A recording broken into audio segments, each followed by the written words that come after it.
Hello everyone, welcome to student.chem. Our presentation covers electrochemistry.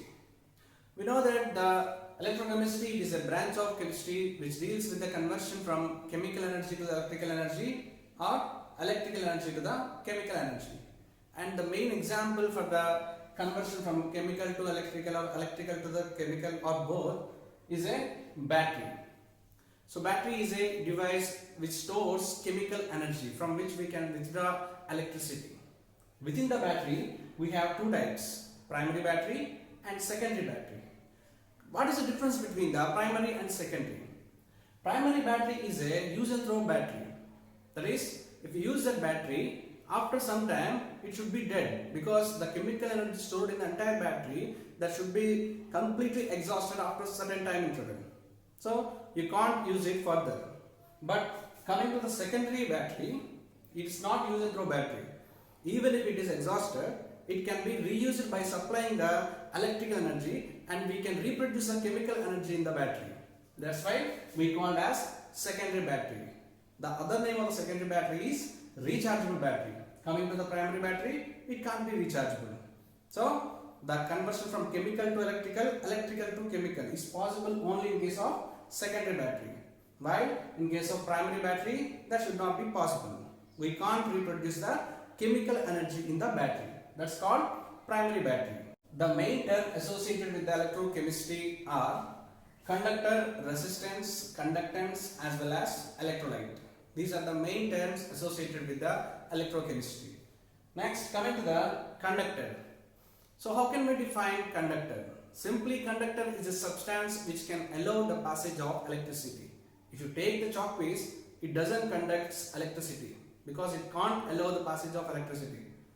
The reason behind that, it contains number of molecules and each molecule has certain number of electrons. Those electrons should be rigid at their respective positions. So it can't carry the electricity. Those substances which have an ability to pass electricity, those substances should be called as conductor. Within the conductor, we have two types, electrolytic conductor and electronic conductor. Electronic conductor and electrolytic conductor. Coming to the electronic conductor, the main example for the electronic conductors are metals as well as alloys. Even we know that the alloy is also a combination of metals. Next, coming to the electrolytic conductor. Electrolytic conductor, the main example of the electrolytic conductors are salt solutions. That may be a sodium sulfate or sodium chloride or sodium hydroxide also. But that should be in liquid form. So conductor is divided into two types, electronic and electrolytic. And the main difference between the electronic and electrolytic conductor is, in case of electronic conductor, it allows electricity because of the movement of electrons. While in case of the electrolytic conductor, the electricity passage is possible only because of the movement of ions.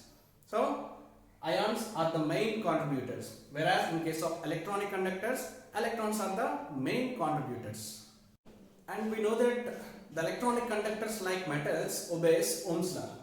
Based on Ohm's law, R is directly proportional to the L by A, where L is the length of the wire and A is the area of the cross section of the respective metal. Similar to the electronic conductors, electrolytic conductors are also obeys Ohm's law based on the same principle. R is directly proportional to the L by A. But where L denotes the distance between the two electrodes and A is the area of the cross section of the each electrode.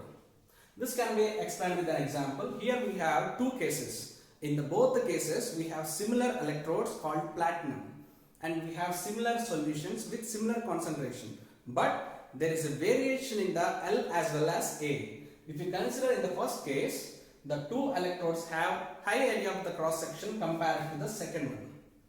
Similarly, if you consider the distance between the two electrodes, in the first one we have low L value compared to the second one.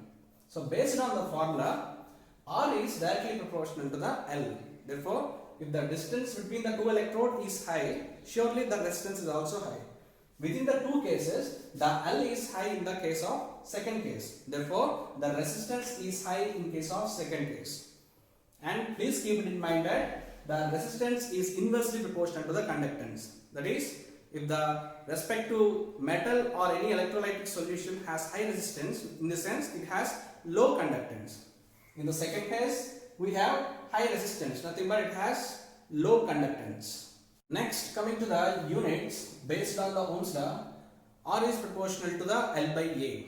If we wanted to remove the proportionality, we should produce a proportionality constant called rho. Therefore, R is equal to rho into L by A. And the units of the resistance are ohms, where rho is called resistivity or specific resistance. Next, coming to the specific resistance. What is specific resistance? The name itself represents specific, nothing but there is a condition behind that. Therefore, if we wanted to define the specific resistance, we have to produce a condition like L is equal to 1 centimeter and A is equal to 1 centimeter square. Under that conditions, when L is equal to 1, A is equal to 1 centimeter square, the respective electrolytic solution has certain resistance, and that resistance itself called specific resistance or resistivity. And we can produce the units as rho is equal to R into A by L from the formula. If you substitute the entire units in the respective formula, we get ohm into centimeter. Therefore, the units of the resistivity or specific resistance is ohm centimeter. Thank you. Please subscribe student.chem.